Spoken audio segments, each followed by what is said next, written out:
मेरा तूने चलो भाई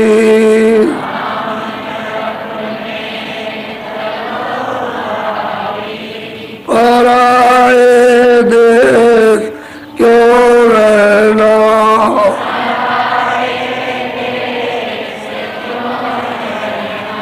काम अपना करो जाई,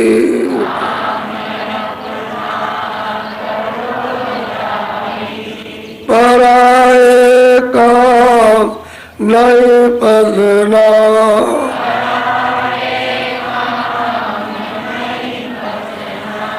गुरु का नाम समाने चल,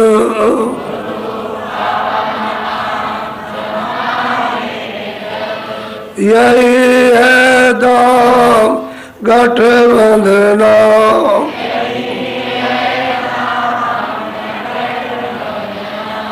जगत का रंग सब मैला,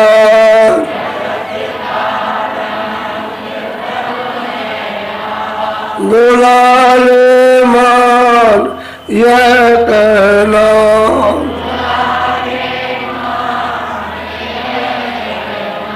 भोग संसार कोई दिन के,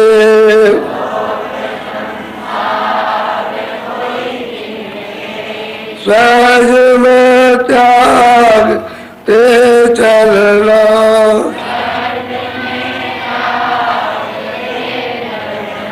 शरण सतगुरु गहो दृढ़ कर,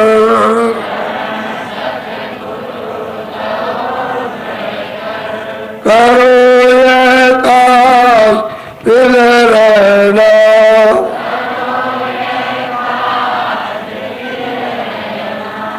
सूरत मन थाम अब घट में,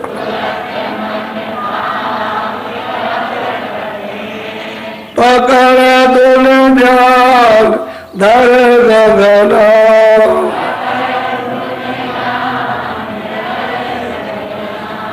वही तुम जान में बारी,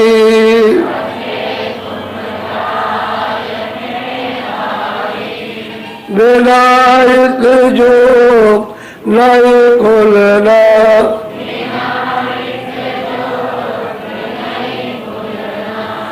दाम अपने चलो भाई,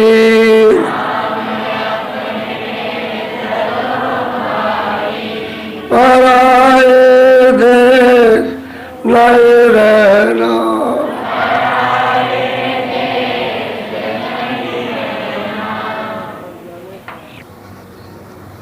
घर जाने का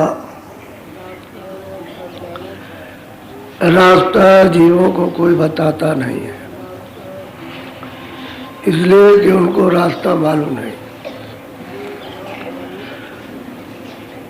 कथा कहानियां किस्से कहानियां तो ये सुना दिया है, लेकिन घर का रास्ता वही बताएगा जो उसको जानता होगा, बिना जाने कोई नहीं बता सकता। और जब तक घर का रास्ता जाने का नहीं मिलेगा तब तक आपका छुटकारा भी यहाँ से नहीं होगा, क्योंकि आप तो वहाँ जाल में कर्मों के फंसे हुए हो, ऐसे उलझे हुए हो कि आपका बस नहीं है कि आप कर्मों के जाल से निकल जाओगे। वो तो महात्मा जब अपनी सीख और समझ और दया करते हैं तो धीरे धीरे ये सब गुत्थी जो उलझी हुई है मन में, बुद्धि में, चित्त में, ये सब सुलझती है और यथार्थ संसार का ये ज्ञान होता है कि है क्या। सही बात एकांत में सोचा जाए अकेले बैठ करके तो ये कुछ नहीं है, ये उसका एक खेल और तमाशा है। वो खेल तमाशा उसको वही जानता है और हम अंधेरे में बैठे हैं तो हम नहीं जान सकते। पर जब वो महात्मा मिल जाए और घर का रास्ता बता दें और कृपा दया उनकी हो जाए तो अंधेरा दूर हो जाता, उजाला हो जाता, दृष्टि खुल जाती है। उसी दृष्टि को कहते हैं ज्ञान दृष्टि, उसी दृष्टि को दिव्य दृष्टि कहते हैं, उसी को तीसरा नेत्र शिव नेत्र कहते हैं, ज्ञान चक्षु कहते हैं उसी को। तो वो आँख तो वैसे सबके पास है, लेकिन सब खोल नहीं सकते जब तक उसका जानकार ना मिले और खोलने की युक्ति न दे, तब तक इनको नेत्र नहीं मिल सकता, खुलेगा नहीं, क्योंकि वो तो बंद पड़ा हुआ, जुग के जुग बीत गए। कोई आज का हो तब तो कुछ कहा भी जाए, कितने जुग जब से सुरते आई हैं, और कर्मों का जब से आपको ये अधिकार मिला कर्म करने लगे, तब से अभी तक अंधेरे अंधेरा है, आँख नहीं खुली है। तो ये जीवात्मा सबकी सब सो रही है, अचेत है, इनमें कोई चेतना अपनी नहीं है। ये तो जड़ हो गई, इस शरीर में भी जड़ है और जहाँ जाएगा उस शरीर में भी जड़ है, और जड़ी क्रियाओं को करती हैं। इसलिए उन जानकारों की जरूरत है, आवश्यकता है, जिन्होंने घर का रास्ता देखा और घर आते जाते। हम सब जीवों का जो घर है वहाँ आते जाते उनकी जरूरत है। और जब जब महात्मा इधर आए 700 वर्ष के अंदर, सबने यही कहा कि तुम उनकी खोज करो। अपने वक्त में सबने कहा कि खोज करो उन महात्माओं के जो घर का रास्ता जानते हैं, जिन्होंने देखा है। वो मिल गए तो तुम तो भूले हो, तुमको रास्ते पे ला करके और घर उसी रास्ते से पहुंचा देंगे जिस रास्ते से आप आए हो। हम लोगों के पास में इतनी समझ नहीं है कि इतनी समझ लें कि भाई संसार क्या, चलो महात्माओं की खोज करें।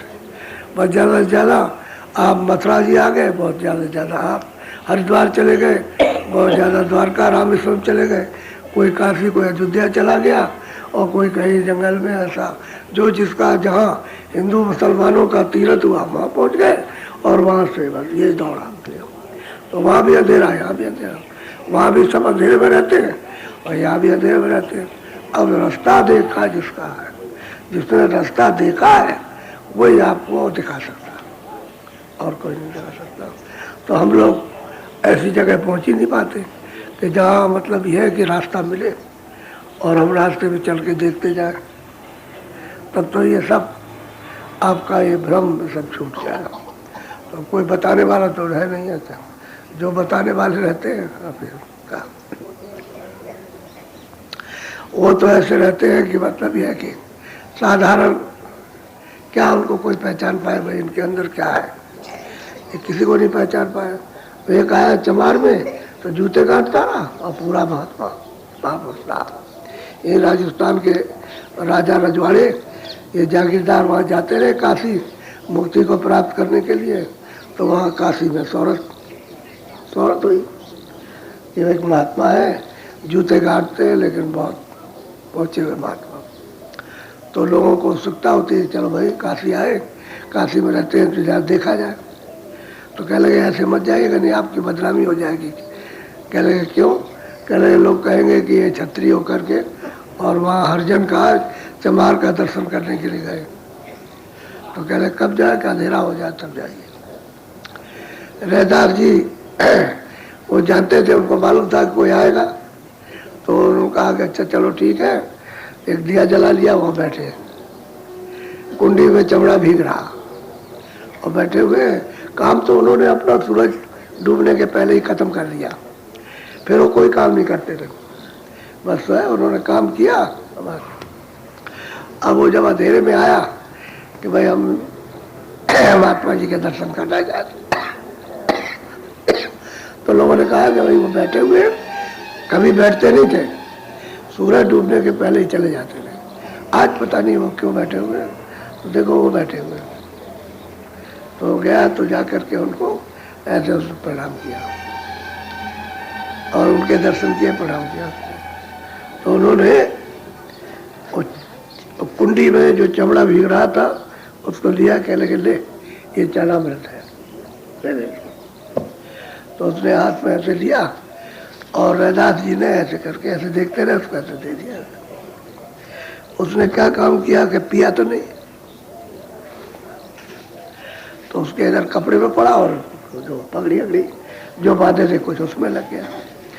तो चमड़े का मतलब यह कि पानी था तो दाग पड़ गया, दाग लग गया। अब वो दाग लग गया तो जब वापस लौट के गए तो बस वो लेकर के प्रणाम किया और चल दिए। तो ये सोचते गए कि अच्छा हुआ हमारा धर्म बच गया, हमारा धर्म बच गया कि हमने मतलब यह है कि कपड़े में डाल दिया, चलो मतलब यह है कि उनका मान सम्मान से वहाँ गए तो वो दाग लगा हुआ, पगड़ी खराब हो गई, कपड़ा भी खराब हो गया। तो कहा उतारिए उतारिए जल्दी से उतारिए। उतारा, दूसरे कपड़े बदले तो कहा अच्छा ये कपड़ा बहुत बढ़िया है और धोबी को बुला के दे दिया, धोबी को दे दिया। धोबी जा रहा था किसी शादी में तो अपनी लड़की से कहा कि ये एक राजा आए हुए, उनका ये कपड़ा है, तुम धो करके ले आओ, दाग न रहने पाए। तो लड़की गई धोबिन की, वो गंगा जी के किनारे धोती रही तो दाग नहीं छूटे। तो बहुत परेशान हो गई, उसने सब कुछ लगाया, दाग नहीं छूटे। उसने क्या काम किया कि उतना ही जितना हिस्सा था उसको ऐड करके मुंह में और दबा करके चूसने लगी, तो दाग छूट गया, दाग छूट गया। और उसका आरक जो था वो उसके मुंह में चला गया। तो जब चला गया तो लड़की जो छोटी थी उसकी आँख खुल गई, तो कुछ का कुछ देखने लगी और कुछ कहने लगी, कुछ देखने लगी। उसी वक्त से घर में आई तो अपनी माँ को उपदेश करने लगी कि ये क्या है, ये कुछ नहीं, ये हुआ उसको ज्ञान का उपदेश, और तुम ये क्या करती हो। ऐसा उसको तो ताज्जुब हुआ कि लड़की ऐसा कभी नहीं बोलती थी, आज ही ऐसा कैसे, ये क्या हो गया। तो उपदेश करने लगी तो धीरे धीरे बात फैली, तो लोग आने लगे उसके पास में तो उपदेश करे बैठ के। अब उसको तो मतलब यह है कि अब उसको दूसरा ज्ञान हुआ, आत्मज्ञान हुआ, उसको आँख खुल गई। तो जिसकी आँख खुल जाए वो तो परम सौभाग्य, उसकी बड़ी शोहरत हुई। राजा के कान में भी बात गई कि एक लड़की को ज्ञान प्राप्त हो गया। तो उसने कहा भाई चलो देखा जाए, उसको भी देखा जाए। अब यहाँ पर आए तो वो भी पता चला कि वो भी धोबिन की लड़की, वो तो चवार के, वो धोबिन कपड़े धोने वाला का। तो वहाँ गए, उसके पास में उपदेश करने लगी कि आपकी बड़ी मेहरबानी, बड़ी आपकी कृपा हो गई, आपकी दया हो गई, आपकी वजह से तो मुझको ये ज्ञान प्राप्त हुआ। तो पूछा उसने कि भाई ये तुमको कैसे ज्ञान प्राप्त हुआ। तो बताया कि वो चरणामृत तो मतलब ये आपको दिया गया था, लेकिन आपने उसका तिरस्कार किया, अपमान कर दिया, आपने उसको पिया नहीं और ऊपर डाल दिया। आप तो ये समझते थे कि चमड़ा का पानी है, और ये चमड़े का पानी नहीं था, चरणामृत था, उन्होंने दिया था। तो वो कपड़ा जो आपने धोने को दिया, बाप तो चला गया उधर, हमको दे गया, हमने इसको धोया और मुँह में इसको डाल के कपड़े को चूसा तो और चला गया हमारी आँख। ये तुमको न मिलकर, समझ गया, बाप को न मिलकर हमको मिल गया, ये बड़ा सौभाग्य तुम्हारे कारण। अगर तुम वहाँ पी लेते तो तुम्हारा काम हो जाता, तुमने तो उसको पिया नहीं, निरादर कर दिया और चले आए। अब उनको ये बात बड़ी चोट लगी कि एक हम धोबिन को तो ज्ञान प्राप्त हो गया, हम रह गए वैसे ही। तो फिर तैयार होकर के फिर गए तो रैदास जी उस दिन फिर बैठे रह गए, नहीं गए बंद करके, उनका आता होगा फिर तो उसको जवाब तो देना ही है। तो बैठे रहे तो लोगों ने कहा कि भाई वैसे चले जाते थे, वो देखो बैठे हुए दिया जलाए हुए। उनको पहले तो ऐसे प्रणाम किया था, सिर रख करके प्रणाम किया, जमीन पर सिर रख करके प्रणाम किया। राजा ने जमीन पर उनके सामने वो बैठे थे, सिर रखा प्रणाम किया और हाथ जोड़ करके खड़ा हुआ। तो चुपचाप बैठे रहे, कुछ नहीं बोले, कुछ नहीं बोले। तो बोला, राजा बोला, कह लगे कि ये हमको दे दीजिए चरणामृत ये। तो उन्होंने उत्तर दिया कि बेटा अब ये नहीं मिलेगा, अब तो कमाई करनी पड़ेगी। पहले तो दया का था, अब कमाई से पर, अब कमाई करनी पड़ेगी, कमाई, अब मेहनत करनी पड़ेगी। तो महात्माओं का जो ये समझते हैं कि जवार है, ये धोबी है, ये मतलब यही है, ये इस जात का है, इस जात में अगर पड़ गए तो आपको कुछ नहीं मिल सकता। वो कहते हैं जात पात पूछे नहीं कोई, हर का वजह तो हर का हो, वहाँ जात आत कुछ नहीं होती है, वो तो परम ज्ञान है, वो प्राप्त जिसको हो जाए, मतलब ये है कि वह जात पात क्या चीज़ है, वो जात के बंधन में नहीं कुछ भी। तो असल में लोग जो है वो किसी को जान ही नहीं पाते कि कौन है बगल में, समझ गया। वो तो पुराना लकीर के फकीर। अब घर में कोई पैदा हो गया, किसी को कोई चीज़ मिल गई, समझ गया, उसने प्राप्त कर लिया, तो मतलब पीछे का घर वाला नहीं जान सकता। वो तो यही है। हमारे स्वामी जी महाराज के पास यानी गांव में लोग रहते थे, गांव के लोग नहीं जा सकते। ये कहते थे कि इनके पास दूर दूर के लोग आते हैं, लेकिन पता नहीं क्या दूर के लोग आते हैं, और गांव के लोग वहीं रहे, वो नहीं जा सकते। यानी मैं अपने गुरु जी महाराज की बात बताता हूँ कि उनके पास और लोग बाहर के आए, वहाँ आए, 2 दिन रहे, 4 दिन रहे, और रह करके सत्संग सुने, और मतलब ये सब हो और चले जाओ, और गाँव के लोग कुछ नहीं जाने, वो अंधेरे में रह गए। तो असल में बात यह है कि नहीं जान सकते, किसी को मालूम नहीं हो सकता है कि कौन है। तो जो पास का रहने वाला उससे नहीं तो दूर के आप कैसे जान लेंगे, जिसको आपने पहले कभी नहीं देखा। इसलिए सत्संग खोज करते रहोगे, और तीर्थ पे जा करके यही खोज करना चाहिए, और कोई खोज नहीं, आसरान नहीं है, नहीं भाई कोई मिल जाए। और सत्संग वगैरह को दूसरा कोई जल नहीं है, सत्संग ही जल है, वही सत्संग ही हिसाब करेगा। और सत्संग नहीं मिलेगा तो जल में तो सब रहते हैं, वही मछली भी है उसी जल में, कछुए भी रहते हैं, मगर ये भी रहता है, और जीव जंतु भी रहते हैं उसी जल में, रोज स्नान करते हैं, उनको मुक्ति नहीं मिलती, तो आज भी कैसे मिल जाएगी, कैसे मिलेगी? ये तो मोटी सी बात है। जब उनको नहीं मिल रही है, उसी में रह रहे हैं 24 घंटे, आप तो फिर कभी कभी जाते हैं, तो आपने समझ लिया कि इस जल से मुझको मुक्ति मिल जाएगी, और ये कहाँ रह जाएंगे, उनको नहीं मिलती बेचारों। तो जल से नहीं, वो महापुरुषों के पास जल है, उनके पास में अमृत जल है, उससे लोगों को मिलती, छुटकारा होता है। और सत्संग नहीं मिलेगा कुछ नहीं, चाहे कितने बार दौड़ के जाओ, अंधेरे में रहोगे, उजाला कभी होगा ही नहीं। और सत्संग मिल जाएगा, तब काम बनेगा। इसलिए समझदारी से, विवेक से सत्संग को सुनना, करना। वो तो जिसके पास जो चीज़ होगी आएगी, जो चीज़ होगा वही बोलेगा, दूसरी बात और कुछ नहीं। और जिधर जाता होगा उधर ही ले जाएगा, सीधी बात यह है। और जिधर नहीं जाता उधर कैसे बगैर अनजाने ले जाएगा। जो तो संसार में जो फंसाने वाले खुद फंसे उसी में फंसा देते, अब उसी में वो भी फंसे, उसी में आपको फंसे। और महापुरुष में लेंगे, कह लेंगे कुछ नहीं, छोड़ो इसको, ये कुछ नहीं है। तो पहले बहुत करते आए और बहुत किया, उसका कुछ फल नहीं मिला। ये रास्ता है, यहाँ से चलो ऊपर, आँखों के ऊपर से रास्ता जाता है, इन्हीं आँखों के ऊपर से रास्ता जाए, क्योंकि वहाँ सूरत बैठी है, उसी के ऊपर से जाता रास्ता, उसी रास्ते को पकड़ना। तो वहाँ उस रास्ते पर नाम आ रहा, आवाज़ आ रही है, बाजा बज रहा वहाँ ले जाने के लिए, उस बाजे को, उस नाम को, उस शब्द को, उस आवाज़ को सुनो, पकड़ो और चल पड़ो, तो जल ले जाने वाला। तो ले जाने के लिए रेलगाड़ी, नाम की रेलगाड़ी रखी है, उसमें सवार हो और चल देंगे वो। अब ये घट का भेद, अंतर का भेद कोई जानता नहीं, सब बाहर मुखी है। इंद्रियों के जाल में इंद्रियों का वही क्षणिक रस, यहाँ देख लो, वहाँ देख लो, बस ये खा लो, वो पी लो, और इसी में रहते हैं।